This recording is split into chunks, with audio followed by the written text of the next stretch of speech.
Welcome to Better Marriage Daily, where we give you tips on how to have a better marriage daily. I'm Sean. And I'm V. And y'all, Lord have mercy. We are talking to the women today, not the single ladies. Well, some single ladies. But we talking to the women who are more seasoned, women who have been through some stuff, women who understand that life is not going to give them a bed of roses. They got to go out and plow that bed and plant that seed and tend that garden and pull them weeds and all the stuff like that. Today, ladies and gentlemen, we are talking about menopause, perimenopause, and its effects on a marriage and on the wife. Mostly on the wife, which is an effect on the marriage. Exactly. Right? Yeah. Man, Exactly. so just to give y'all a little background, we have been married for 24 years. And it's been great. It's been great. It has. It's been great. It's Sure been so has. awesome. Mm-hmm. It has been so easy.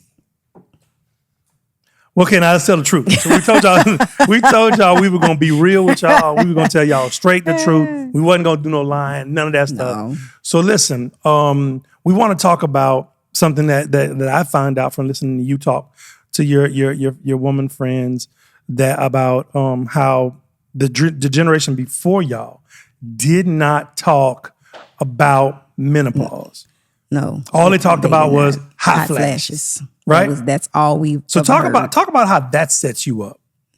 Well, it set my generation up to fail, Come on. I believe. And I would not say that it was their fault. I will say No, that it was their fault. Listen to what I'm saying. I wouldn't say that it was all their fault. Yeah. Okay. I would say that it was the medical profession. It was doctors and their training that failed them, Right. right? Because all they were told was that hot flashes was a sign of menopause. You know, you start with the night sweats and perimenopause. They didn't even know anything about the stages of menopause. They had no idea. But they were told when they got to this time in their life that hot flashes, pretty much, that was the symptom, like the only symptom. And that's all that they knew. Right. You know, doctors were not trained in it. They didn't know anything about it. And you have to understand too, it has been a male-dominated profession. Absolutely. It has.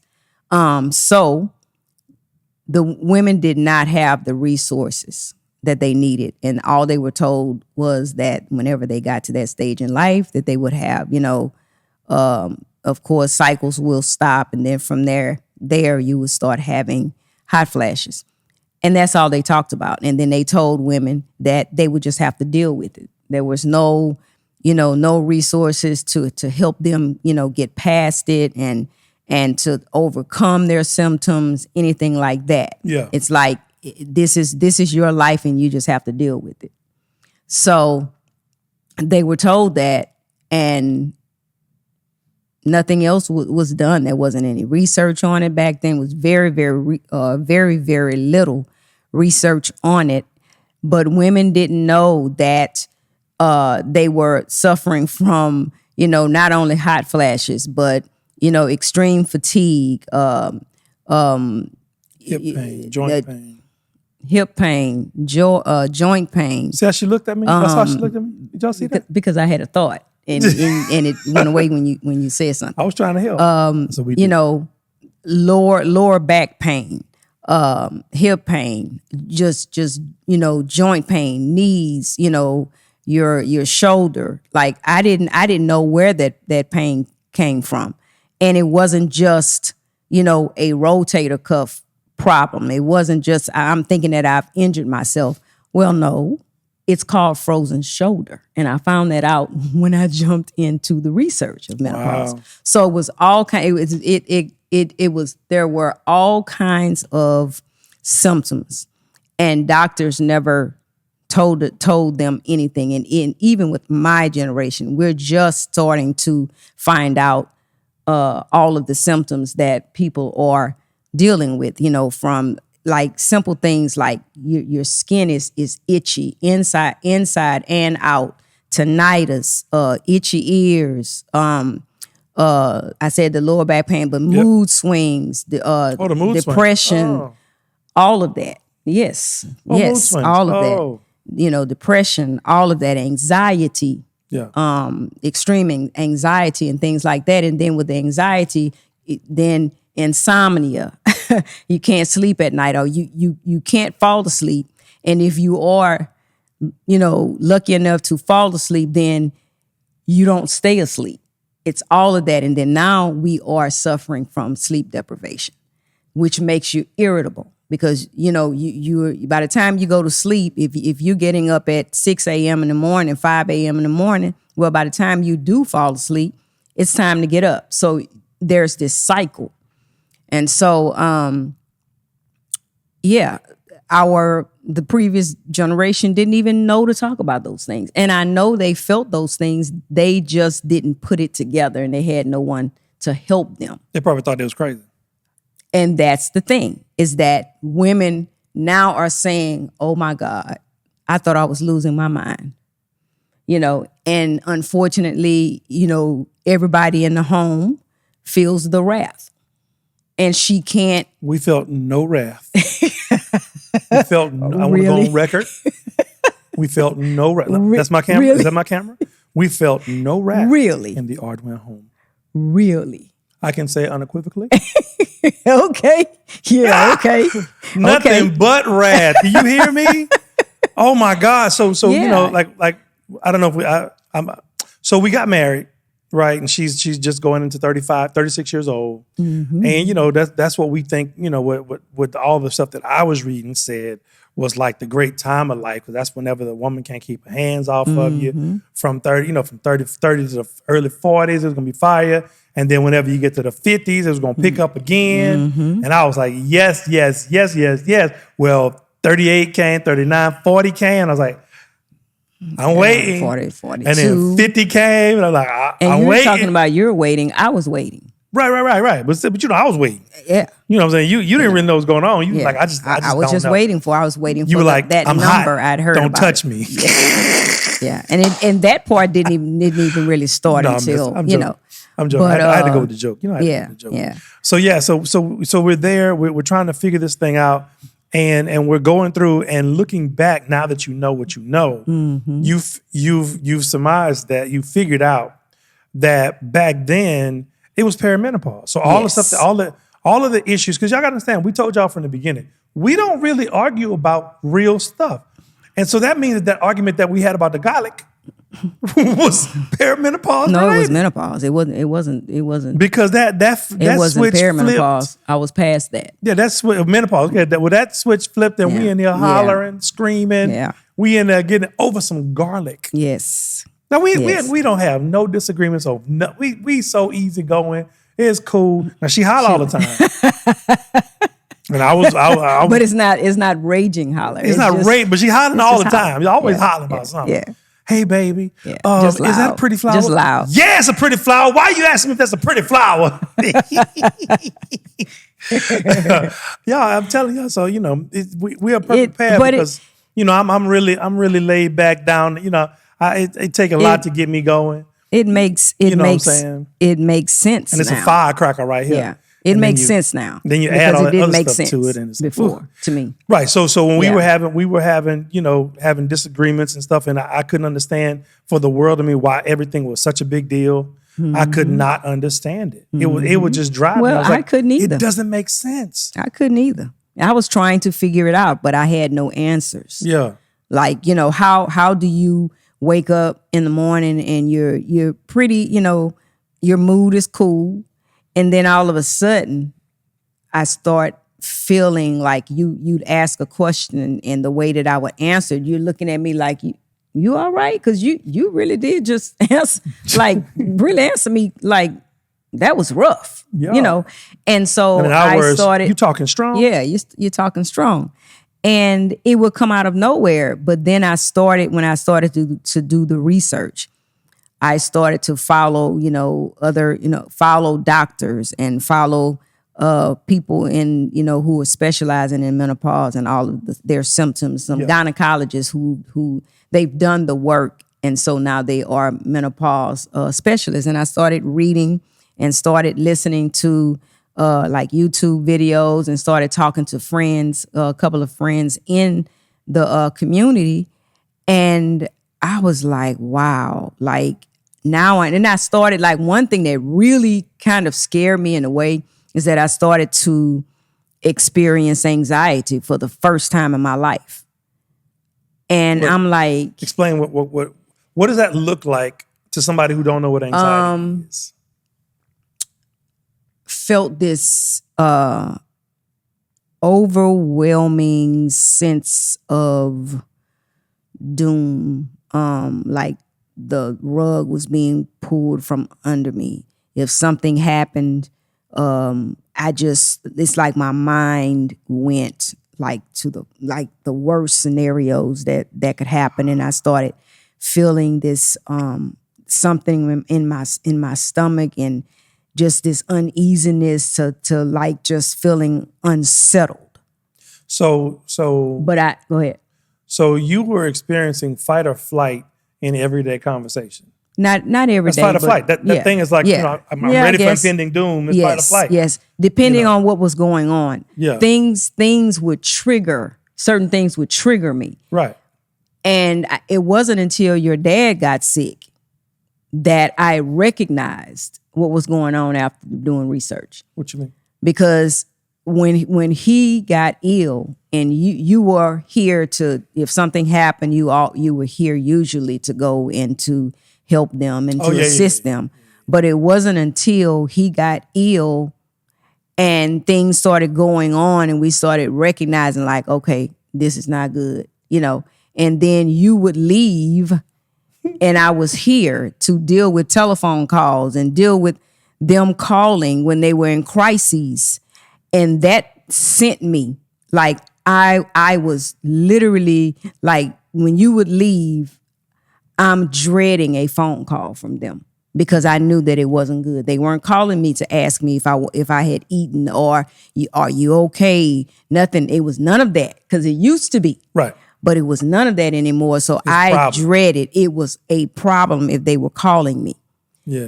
And because you were the only one here, then you left. So I was here and they would call me first, which I get. Mm-hmm. But I had this sense of, like, I'm praying that this boy is going for a whole week. Lord Jesus, please.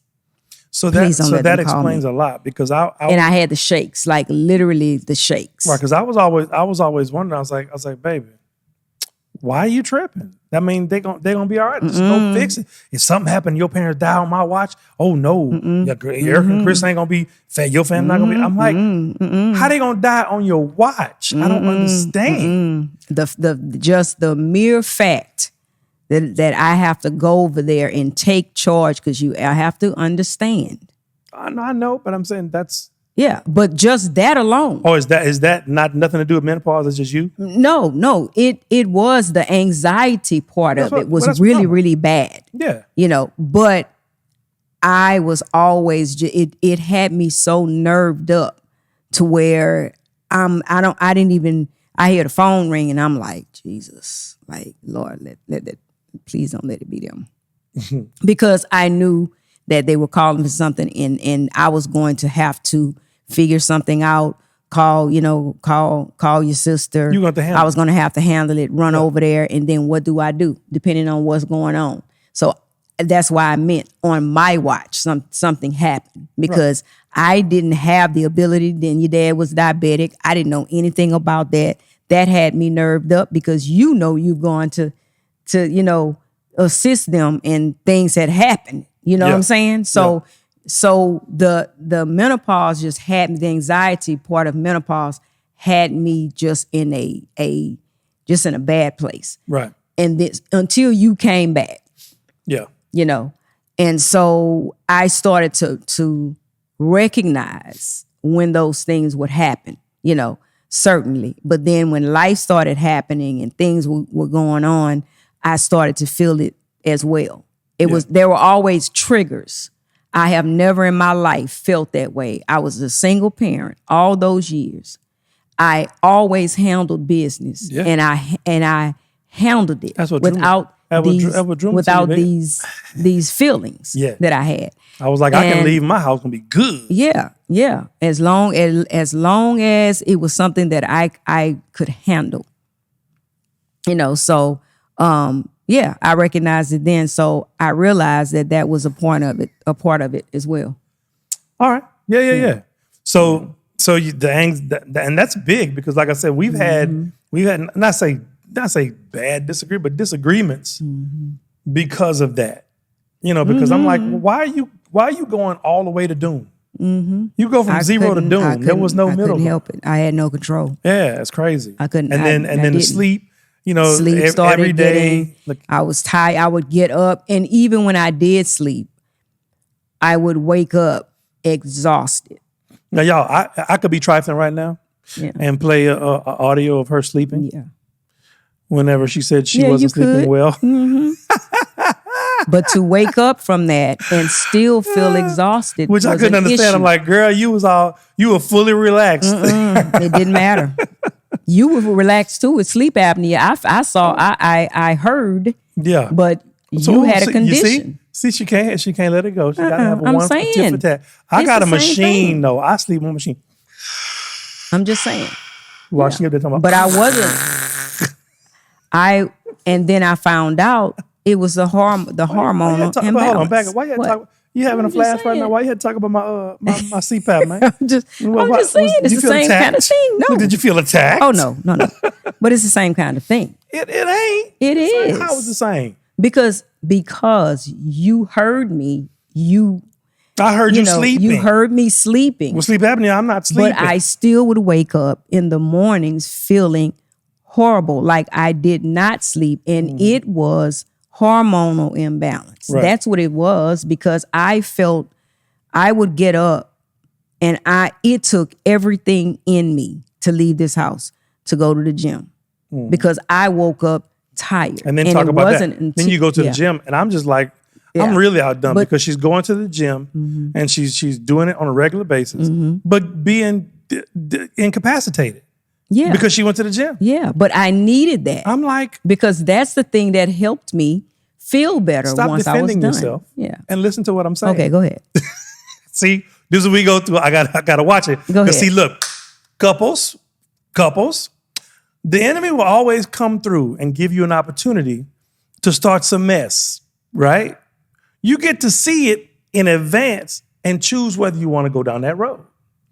When I was saying that you would go and work out and were incapacitated, I'm not saying anything in the pejorative to dig on you. What I'm saying is you would go work out, and then after you work out, the 2 days in between the workout or the 3 days you work out, you're hurt every day. So you walk around here hurting, everything hurting. And I'm like, well, that's not normal. That's really not normal. And I was just like, well, look, stop working out. I mean, figure, do something. Go do yoga, do something, because this working out thing it ain't working because you keep being hurt all the time. But come to find out, what was it? It was a hormonal imbalance. And that's where the fatigue came from. I was exhausted. It the didn't hip matter. pain that you had, the shoulder pain. The lower back, the hip, the shoulder, neck. Yep. Remember when my neck, that was a part of it. Yep. Be in the car, say, hey, babe, can you get that? Like, don't mess up my shoulder. She sound like Big Mama. Don't you mess up my shoulder. I'm going to reach back there now. But if I reach back there, you know I'm messing up my shoulder. That's my shoulder. Yeah. So, we can laugh about it now, but it was not funny. It was not funny like, because I got it. In my mind, I'm thinking, what in the world is going on with me? Like, I feel like, am I losing my mind? Because this is crazy. I've done nothing to myself. I haven't hurt myself. I haven't, tried to, lift like heavy weights. I haven't done anything. Why am I hurting like this? Right. And so that's what I found out doing research, and then, went in and talked to my doctor, and she explained more things, and I had, resources outside of that, talking to another friend who's in the medical profession. And, we just kind of discussed all of that. And so I am relieved that it wasn't just in my head, because so long women have been, gaslit. And we were told, well, it's just something that you have to go through. And, there isn't any help. And, they want to put you on if you feel like you have anxiety, then they want to give you anxiety medication. And it's not going to do anything for you. And so many women have been given that, and then just, because we talked to a friend the other day who was talking about that. Yeah, was talking about that. She was just crashing, and it wasn't working. It was kind of working, and she was talking about pain, and then Dr. Vanessa went in. Yeah, and I asked questions, and so women were given these things to try to help them like sleep and help them manage life, and all the time it's been hormonal imbalance, and it's just sad. So once I started to do the research and just, go into some of these communities online and just started to see, like, man, and all the women is like, okay, so I wasn't losing my mind. Like, these are symptoms, and there are so many. Heart palpitations, people thinking they're dying. They, laying down at night and their heart is just pounding and pounding. They go to the doctor and get checked out and have to wear monitors and all this kind of stuff. And the doctors aren't finding anything wrong with them. As far as menopause goes, is it just hormone imbalance and come from that, or can hormone imbalance derive from something else? It could, but it just depends. I don't know if you better hear him. He said, "So cameraman, we got a cameraman now. We're moving on. We're moving on now." Come on. He said, "Did the hormonal imbalance come from hormones or something else? Was there something else that could possibly have caused it besides menopause?" Not in the season that I was in, no, because everything else checked out. All the other tests, I gone to my doctor. Working out, wasn't weight related, like joints wasn't weight related. Matter of fact, I was thinner of maybe 7 pounds thinner back then, and there was no explanation other than that. And so fibromyalgia. Yeah. I mean, which they weren't trying. Fibromyalgia, lupus, and and all these autoimmune diseases and things like that.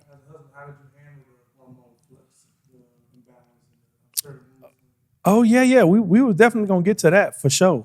Yeah, how did you handle it though? Well, I mean, like I said, we're perfectly fit. He walked in peace mostly. I walk in peace. You know what I'm saying? Like I just said a while ago. Yeah. As a husband, as a man of the house, we are the thermostat, not the thermometer. Mm-hmm. So I tell guys all the time, that are married, I said, listen, you get to decide how your house is. You want to be arguing all the time? Be an arguer. You want to be petty all the time? Be petty. You want to be hollering all the time? Holler. You want to be, cold? Be cold. But if you want your house to be the way you want it to be, then you have to model that and you have to be that. Mm-hmm. And once you become that, your house will be that. So even with all the stuff that we had going on, our house was still real cool. People come here and fall asleep. I'm sure you sitting here just trying to fight off dozing right now. Because I declare and decree that this is a house of peace. And when you walk through them doors, any contrary spirits got to fall out. And I'm telling you, people come to my house and fall asleep. They be talking to me like, man, I don't know, it's just so comfortable. I'm so comfortable in here. So whenever we're going back and forth, what happens is, I used to. Now, first 5 years, I took the bait every time. Oh, he did. We back and forth. Mm-hmm. And I'm like, but we're not even talking about that. Mm-hmm. Why are we talking? We not talking about that. Well, you said it. I didn't say that. What you mean? I didn't say that. Yes, you did. And then she'll lose that point and do that. When I say that, and again, women, I'm just saying, it's been my experience that a lot of women that I know circle argue. Mm-hmm. And what circle arguing is, whenever you lose a point, you make it another point. And when you lose that point, you make it another point. And when you lose that point, you make it another point. And then 35 minutes later, you don't remember what the point is, but you ain't gonna lose a point. So you find another point. And I used to go down that rabbit hole every time. Go. And then one day I was like, no, stop. No more. I was like, nope, nah. This is what we're talking about. Yep. I ain't going down the road. Nah. Yep. This is what we're talking about. I understand what you're saying, but this is what we're talking about. And that was really helpful that he did that. Because we were not going to get anywhere, and we are both first children. First children. So we are not about to let anything She go. worked at the jail. Yeah, she ain't trying to let nobody run over her. Oh no. So I'm like, baby, I'm not trying to run it. I'm just saying this is not what we're talking about. We're talking about this. Yeah, but the other day, this. Yeah. And then and then one day, I've said this before in the podcast. I said, you know what? You want to holler? I'm going to meet your volume. I'm not even going to be mad, but I'm going to meet your volume. And so she would come and start hollering, and I would holler back. And when I holler, because I don't care what people think, in this world, when a man hollers in an atmosphere, it shifts the atmosphere. Yeah, it does. It alerts everyone in the atmosphere that something is changing or something is about to happen. And so then I'm looking at a wife that I love. After I hollered her with the same volume, I don't go more, I don't go less. I go with the same volume. I'm an artist. I'm a musician. I understand level, right? So I hit her with the same volume, and then I get the shock look. I can't believe he's yelling at me. Right? Yeah. Like, you know what I'm saying? Like she like, and I'm like, yo, we not. And so then I said it on here, and she can tell y'all how I've done. I said that it would hurt me to see her hurt because I just hollered and I ain't even mean nothing. So I'm like, why you hurting because I'm matching your volume? That's crazy. I said, you know what? You're right. Lesson learned. I said, so from this day forward, I will never raise my voice to you again unless I'm trying to stop you from danger. And so that was over 2 years ago, almost 3 years now? Yeah. Almost 3 years. How have I done? You've done great. Have I had opportunities? Oh, very have much you so. given me opportunities? What? Yeah. Have I? Yeah, she's giving me all kinds of opportunities, but just like a while ago, whenever she's gonna bring up the sleep apnea, I'm like, why are you trying to fight? I ain't trying to fight. See, but you gotta recognize that when it happens and you can't take the bait. Guys, we take the bait. And ladies as well. Depend, because she and I are flip-flop as far as personality. A lot of personality she had, people will say that's a guy's personality. Yeah. A lot of personalities I have, people will say that's a woman's personality because I like to talk. I will not let it go. I need to talk it out so I can move on. That's the man part. I need to move on. I need to say what I got to say, move on. But I also need to talk about it so you can be cool, because I know that if you don't talk about it and it goes unsquashed, unresolved, then it's going to fester. And when it festers, it becomes a problem. Yeah. And then the next thing you know, you wake up 5 years later, 3 years later, 2 years later, and you're mad about something and you're headed to divorce court just because you never got your say or you never resolved that issue. True. So what we can tell you is that don't go to bed mad. Number one, don't go to bed mad. And also, whoever's the calmer head, look for the trap door. There's always a trap door to stop you from going down the rabbit hole of arguing. Look for it and don't take the bait. And be the calmer head to be like, wait. That ain't what we talking about. We talking about this.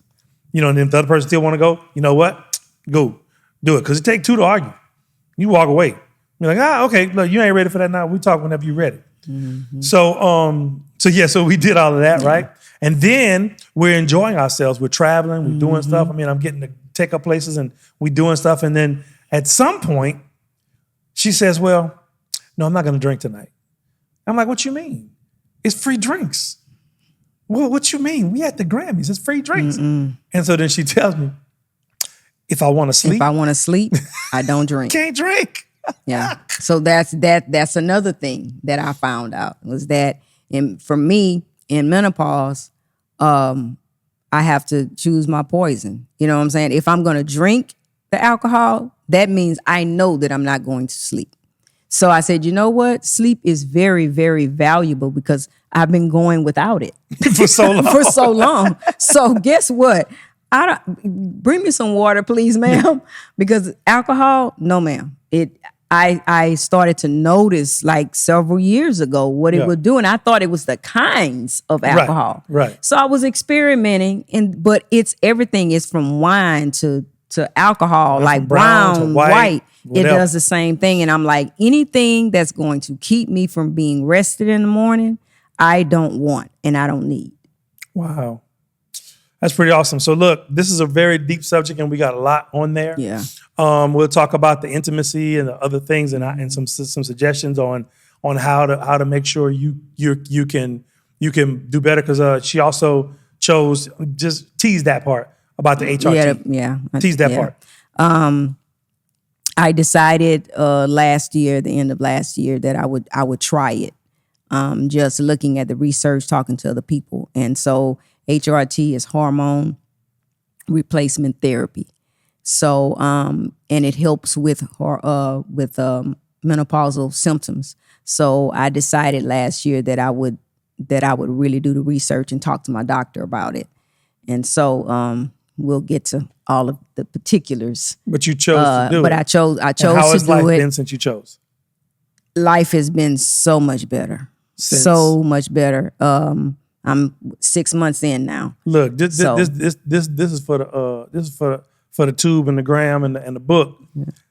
Give them that statement so that they're gonna catch it. So since I've been on so and so, oh my God! Because if you just say that, then they won't know that that's a clip. They'll be like, what made it like different? Yeah. It might be good, because then you'll watch the video to see what made it like that's different. Right.